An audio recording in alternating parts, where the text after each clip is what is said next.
Hi, everyone. Today, I have the internet weather for this week. So we start our internet weather with the top 10 most probe ports. This is how we measure adversary activity on the internet. And the way we do that is by measuring scanning activity and ranking the ports by two measures. The first measure is the number of probes affecting that port. Now, if you're a regular watcher and subscriber of ThreatTraq, you'll notice that all of the ports listed here are pretty much the same ports that are on this all of the time. So today, I decided to do something different. I wanted to see what happens in the next 10 ports, so in the top 20, so to speak. Looking at that, you could see, a large part of the slice is the top 10, that big orange block there. And then the slivers here, they make up just tiny percentages of overall scanning. But we do see some interesting ports emerge. Now, I didn't have a chance to go and review every single port here in this list, but one of them spoke to me. It's kind of like an odd one, 5038. I wasn't familiar with it, so I decided to take a look at it a little bit more. What does the scanning activity look like? What has it been looking like? It's not a top 10 port, but it's top 20, and that's still pretty respectable, isn't it? So when you look at this data, you could see there's actually per hour up to hundreds of millions of scan probes per hour. Some hours a little lighter than others. But you can see here, I don't know if you could call it average, but somewhere in the middle here, 15 million scan flows per hour, and that's not nothing. So somebody is looking for this port. So I decided to go ahead and explore a couple of concepts, like who is doing this, how many people are participating in this activity, and what might it be. So when you look at the last 90 days of the number of IP addresses that we can detect doing this, you can see it's a pretty low number. This is not a botnet or anything like that. These are just a few IP addresses every hour that are actively scanning and looking for to see if this port is open. You can see there's like between 4 and 24 per hour. Not a very significant number. What does this generally mean for us? In our experience, this is either a security researcher or an adversary that's trained at a specific protocol and they have a specific vulnerability that they're looking for. So we kind of decided to take a look and see, well, who's responsible for this and where are they located. And the IP addresses that we looked at here, they're all hosting IP addresses. They don't appear to be associated with researchers, so they do appear to be possibly associated with infrastructure where we normally see adversaries emanate from. Not necessarily these are hosting providers. Anything can happen there, but definitely hotspots of scanning activity. In fact, when you look up these IP addresses in systems like OTX or other information threat sharing lists that you might subscribe to, you'll see these IP addresses are some of the top IP addresses that are scanning all kinds of things, including this port all of the time. But what is it? What is this port? So a quick look at the internet, Google usually, or search engine of choice for you, it will reveal this port is commonly associated with the Asterisk PBX management API that runs over TCP. And this is an important API, actually. So if you have this exposed on the internet, you should really think twice before you allow that to happen. Why? Because if you do have administrative access to this API, you can control the PBX, you can originate calls, you can check mailbox status, and monitor certain things and execute asterisk command. You can really change a lot of how the telephony works that is supported by that asterisk server. So this is usually something that supports like VoIP. Now, this is a very important protocol and very important to keep it protected. It's definitely very important to make sure you don't leave it exposed on the internet side, so to speak. Now, looking at our honeypot, you could see there is a lot of what looks like password guessing going on. So that lets us know that most likely the attack here or the vulnerability is some sort of brute forcing by several of these different adversaries who are trying to figure out how to get into these different, I guess, PBX servers that might be out there. It's not clear, of course, what they will do with that access, but knowing the capability of the API, I think safe to say what they might do with this type of access. Yeah, some of those usernames that they're guessing there are kind of, I guess they do suggest, possible targets there, CX panel. So is this something that's, is the PBX being hosted someplace and they've got some sort of a control like cron? Why would the cron user have a login through the management API? I don't know. Interesting. Yeah, that's a very good observation. The list of passwords and usernames is definitely odd.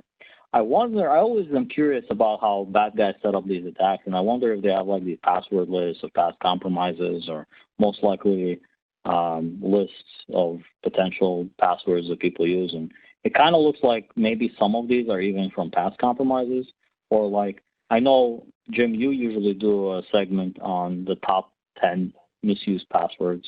I'm pretty sure 1, 2, 3, 4 is on that list. So it definitely looks like if you have, definitely never use such short passwords, that's for sure, for anyone.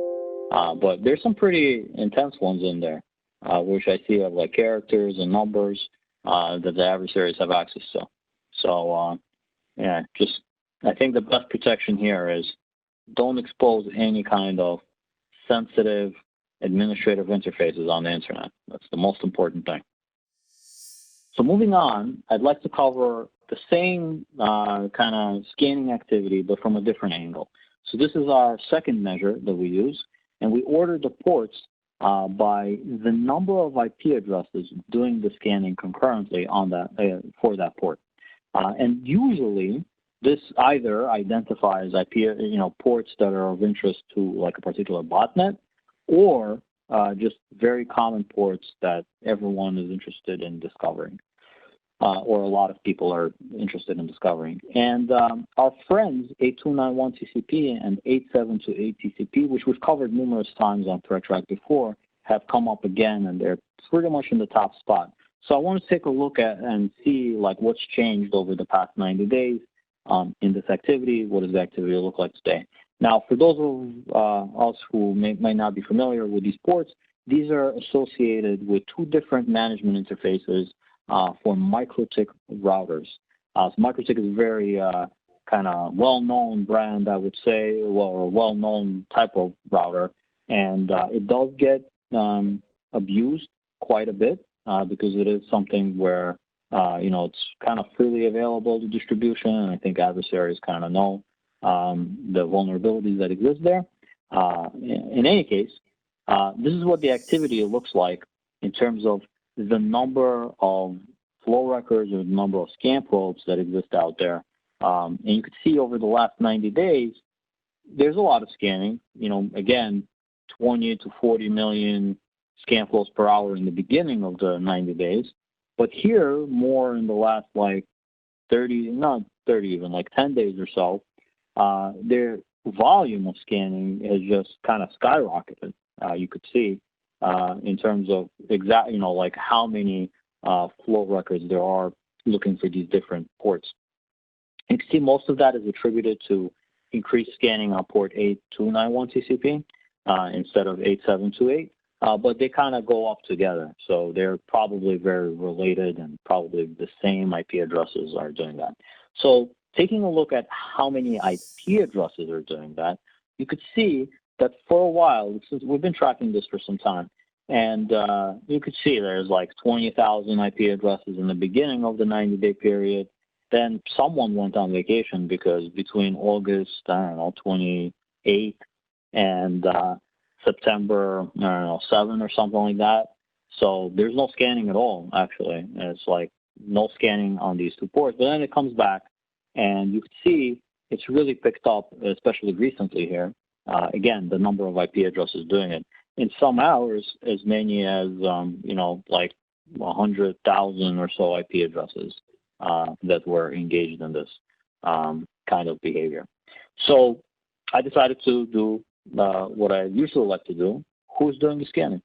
and where are they located. So looking at that, I collected a few of the IP addresses, I guess not a few, 28,000 IP addresses that were engaged in this activity very recently. And I decided to map it out, like where are they in the world, who is impacted. And I don't know if you guys noticed, there's definitely hotspots, and there's definitely some places that, there's no hotspots in. Just as an example, like India is completely filled in. So whatever scanning is occurring, in devices in India seem to be a hotspot for the scanning activity, looking for this. Perhaps microtik, these are microtik devices that are scanning this. That's what we've seen in the past. It is microtik devices that do this kind of scanning. And it seems like there are a lot of these devices deployed in India. You could see Southeast Asia there, also pretty heavy and well lit. But places like China doesn't seem like this is a device type that's used frequently there. You can see like other parts of the world, like Europe is completely lit up, Brazil, other parts of South America, it looks like Central America as well, the Caribbean, these are hot zones. So these must be really popular devices in those parts of the world.